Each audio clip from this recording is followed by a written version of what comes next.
pinaka-original na pamain ng matambaka kasi ito ay subok na. Yan o, itim. Yan.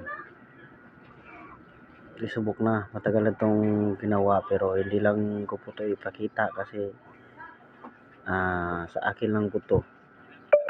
Ako lang nakakaalam. Yan. Mamaya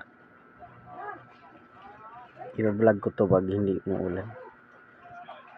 Kagabi, dalawang gabi na pong umuulan dito sa Laot. Hindi ko na naipakita yung na-vlog kasi umuulan, lakas. Nanitiman sa kapula yung gamitin. Ano? Yan o, dalawa.